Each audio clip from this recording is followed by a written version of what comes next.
Lucky Marwat में शहीद captain Faraz Ilyas की नमाज जनाजा अदा।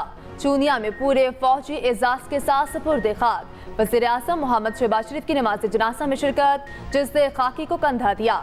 वज़ीर इत्तलात अताउल्लाह तारर, कोर कमांडर लाहौर और IG पंजाब की भी शिरकत। 26 साल कैप्टन फराज इलियास शहीद का 19 जून को निकाह था। बारूदी सुरंग धमाके में कैप्टन समेत 7 जवान शहीद हुए। शोहदा में सूबेदार मेजर मोहम्मद नजीर, लांस नाइक मोहम्मद अनवर शामिल, लांस नाइक हुसैन अली, सिपाही असदुल्ला, मंजूर हुसैन और राशिद मोहम्मद भी शहीद। बंदू में भी शोहदा की नमाज जनाजा अदा। कोर कमांडर पेशावर की शिरकत, जिससे खाकी आबाई इलाके भेज दिए गए। पूरे फौजी एजाज के साथ सुपुर्द खाक किया जाएगा। वज़ीर आज़म शहबाज शरीफ ने कहा, वतन की खातिर जान देने वालों की कुर्बानियां फरामोश नहीं कर सकते। अर्ज़े पाक से दहशतगर्दों को खत्म करके दम लेंगे। भारत के खिलाफ कौमी क्रिकेटर्स खेलना ही भूल गए। आसान तरीन हदफ हिमालय का पहाड़ बना दिया। भारत ने अहम टाकरे में 6 रन से हरा दिया। 120 रन हदफ के ताक़ुब में कोई भी बैटर जमकर ना खेल सका। ग्रीन शर्ट्स की बैटिंग लाइन बुरी तरह फ्लॉप। विकेटें खिजा के पत्तों की तरह गिरती रहीं। फील्डिंग में भी कई मौके ज़ाया किए गए। ग्रीन शर्ट्स 20 ओवर्स में 7 विकेटों के नुकसान पर 113 रन बना सके। मोहम्मद रिजवान 31 रन बनाकर नुमाया रहे। कप्तान बाबर आजम, फखर जमान और उस्मान खान 13 रन बनाकर चलते बने। इमाद वसीम 15 और नसीम शाह ने 10 रन बनाए। भारत की जानिब से जसप्रीत बुमराह ने 3, हार्दिक पांड्या ने 2, अर्शदीप सिंह और अक्षर पटेल ने एक खिलाड़ी को आउट किया। पहले 6 ओवर्स में हम अच्छी बैटिंग न कर सके। जल्द विकेट गिरने से मैच हाथ से निकला। कप्तान बाबर आजम की वजाहतें, कहा टेल एंडर से कोई उम्मीद नहीं रखी थी। सोचा था पहले ही जीत जाएंगे। हम अपनी गलतियों पर गौर करेंगे। अगले दोनों मैचेस जीतना होंगे। बड़े मैच में भी पाकिस्तानी टीम की नाकस फील्डिंग। 5 कैच ड्रॉप किए। ऋषभ पंत को 3 चांस मिले। मोहम्मद आमिर की मुसलसल 2 गेंदों पर दोबारा कैच छोड़ा। पंत के 2 कैच उस्मान खान ने छोड़े। एक बार इफ्तिखार ने स्लिप में चांस दिया, थ्रो भी सीधी ना फेंकी। कई मिसफील्ड की। कौमी टीम भारत से हार के बाद इवेंट से बाहर होने के करीब पहुंच गई। ग्रीन शर्ट्स का मेगा इवेंट में सफर अगर मगर का शिकार। 2 मैच हारने के बाद सुपर 8 तक रसाई दूसरी टीमों पर मुनहसिर। पाकिस्तान को अगले मरहले में रसाई के लिए बकिया 2 मैच जीतना और अमेरिका का दोनों मैच हारना लाजिम। पाकिस्तान को अपने अगले 2 मैच कनाडा और आयरलैंड के खिलाफ खेलना है। पाकिस्तानी बॉलर्स ने भारतीय बल्लेबाजों को तिगनी का नाच नचाया। आज भारतीय बल्लेबाज डबल फिगर में भी दाखिल ना हो सके। रोहित शर्मा 13 और विराट कोहली 4 रन पर चलते बने। ऋषभ पंत को 3 चांस मिले, फिर भी 42 रन बनाए। अक्षर पटेल ने 20 रन बनाए। सूर्य कुमार यादव 7, शिवम दुबे 3, हार्दिक पांड्या 7 रन पर चलते बने। जडेजा को 0 पर मोहम्मद आमिर ने चलता किया। अर्शदीप सिंह 9, बुमराह 0 और सिराज 7 रन बना सके। नसीम शाह और हारिस रऊफ की बेहतरीन बॉलिंग 21 रन देकर 3 विकेटें उड़ाई। मोहम्मद आमिर ने 2 खिलाड़ियों को पवेलियन की राह दिखाई। शाहीन शाह अफरीदी ने 1 खिलाड़ी को चलता किया।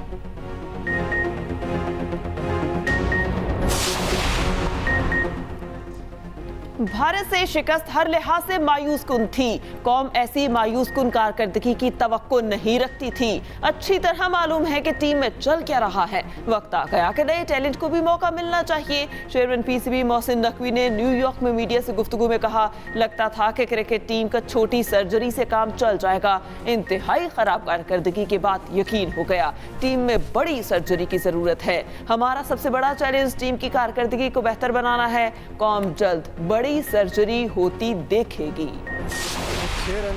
वर्ल्ड कप में कौमी टीम अवामी जज्बात से खेल गई। हार पर शाकीन फट पड़े, चेहरे उदास। बल्लेबाजों की बदतरीन परफॉर्मेंस पर फैंस मायूस। शाकीन का कहना था कि कब तक आवाम के जज्बात से खेलेंगे।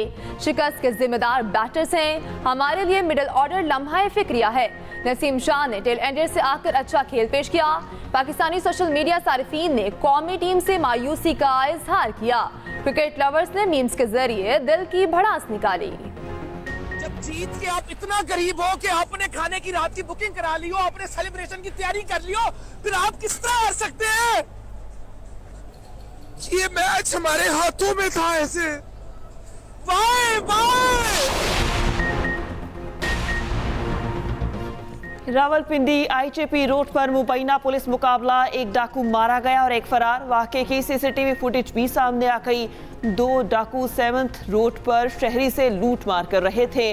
डॉल्फिन फोर्स के पहुंचने पर फरार हुए। ताकुब के दौरान डाकुओं ने डॉल्फिन फोर्स पर फायरिंग की।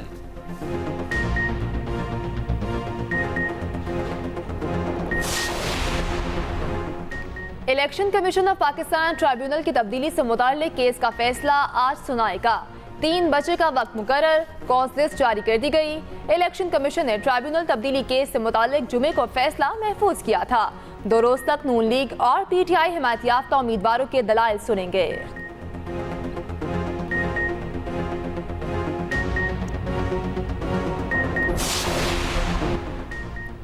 15 साल से खैबर पख्तूनख्वा के लापता शहरी की बाजियाबी की दरख्वास्त पर बड़ा हुक्म जारी।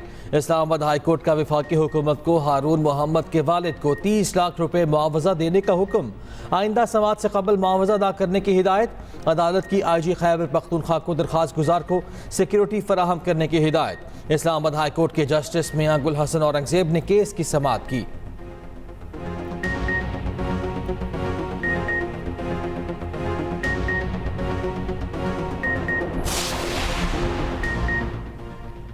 रेकोडिक केस में 10 अरब डॉलर की रिकवरी, अहम हकाइक मंजर आम पर आ गए। साबिक अटॉर्नी जनरल अशतर औसाफ का साबिक चेयरमैन नैब को खत सामने आ गया।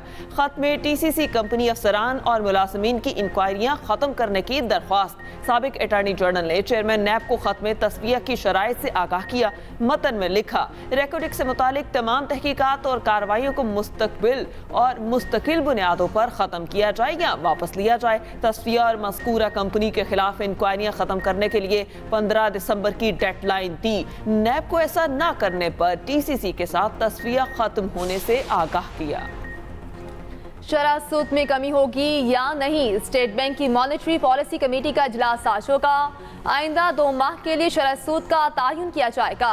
शरह सूद गुज़श्ता 11 माह से 22% के रिकॉर्ड सतह पर बरकरार है। मुआशी माहिरीन के मुताबिक अफरात ज़र में कमी के बायस शरह सूद कम करने की गुंजाइश मौजूद है।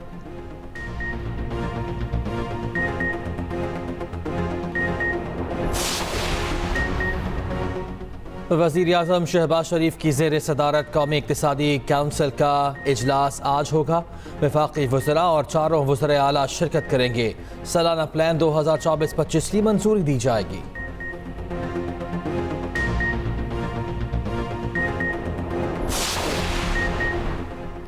IMF और हुकूमत में मुज़ाकरात बेनतीजा ख़त्म। तनख्वाहदार और गैर तनख्वाहदार तबके पर नए टैक्स रेट्स। ज़राअत और हेल्थ सेक्टर पर 18% सेल्स टैक्स किए जाने पर इत्तेफाक ना हो सका। फरीकैन के एक्सपोर्टर्स पर इनकम टैक्स बढ़ाने पर इत्तेफाक। पाकिस्तान ने पेंशनर्स पर टैक्स आयद करने के लिए आमादगी जाहिर कर दी।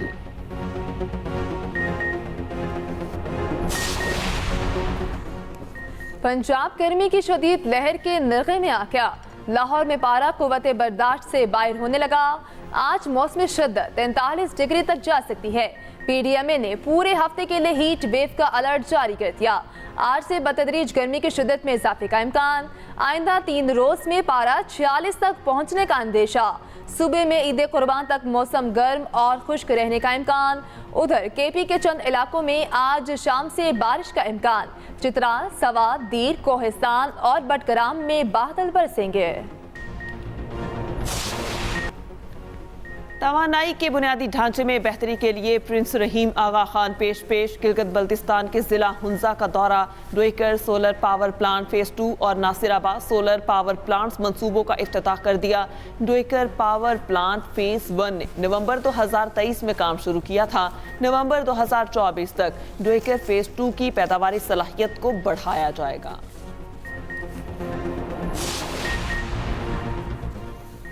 सिंध में ओवर चार्जिंग पर ट्रांसपोर्टर्स के खिलाफ मुहिम आज से शुरू होगी। सीनियर सूबाई वजीर शर्जील इनाम मेमन कहते हैं, हुकूमत सिंध आवाम को हर तरह का रिलीफ देने के लिए पुरअज़्म है।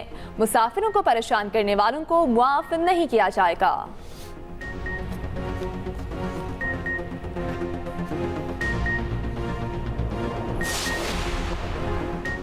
कोटली के सियाहती मकाम चार भयाड़ में फेस्टिवल के दौरान तसादुम, दो गिरोहों की लड़ाई में मुतादिद गाड़ियों की तोड़ फोड़।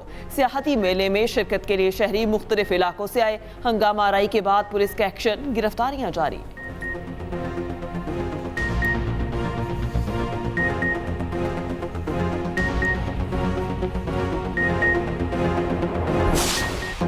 ईद कुर्बा का काउंटडाउन शुरू। शहर शहर जानवरों की बस्तियां आबाद हो गईं।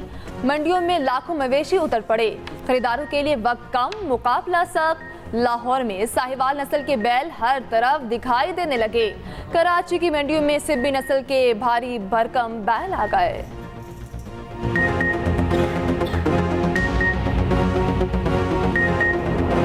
नरेंद्र मोदी तीसरी बार भारत के वज़ीर-ए-आज़म बन गए। ओहदे का हल्फ उठा लिया। तकरीब में गैर मुल्की रहनुमाओं समेत 8000 अफराद को मदऊ किया गया। बांग्लादेशी वज़ीर-ए-आज़म शेख हसीना वाजिद की भी खुसूसी शिरकत। हल्फ बर्दारी के मौके पर दिल्ली में सिक्योरिटी हाई अलर्ट।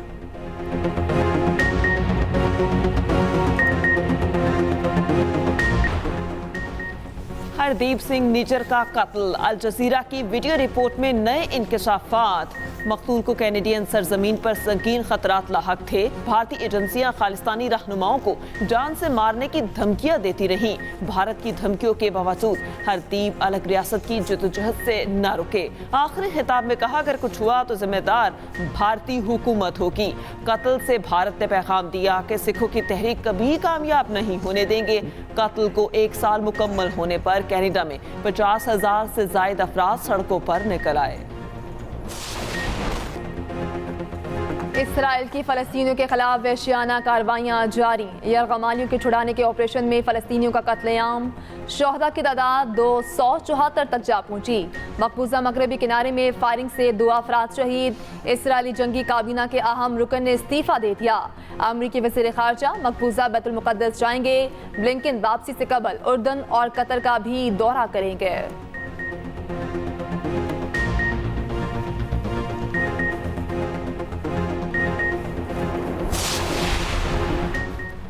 सऊदी हुक्काम ने हज परमिट के बगैर मक्का आने वाले 1,53,000 अफराद को वापस भिजवा दिया। हज सिक्योरिटी फोर्सेस के कमांडर्स की सिक्योरिटी इंतजामात बारे ब्रीफिंग। कहा, हमारा अवलीन मकसद हाजियों की हिफाजत और सलामती को यकीनी बनाना है। हज परमिट के बगैर अफराद को मुक़द्दस मकामात में दाखिल होने से रोकना है।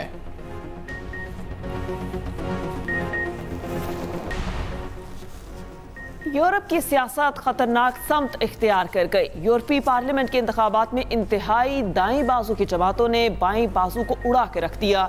सेंटर राइट जमातों को भी भारी नुकसान उठाना पड़ा। 720 रुकनी पार्लियामेंट के इंतखाबात के ड्रामाई नताइज सामने आ गए। जर्मनी और फ्रांस समेत ज्यादातर ममालिक में इंतहाई दाएं बाजू की जमातों के उम्मीदवार कामयाब रहे। रिवायती सियासी एस्टेब्लिशमेंट का सफाया हो गया।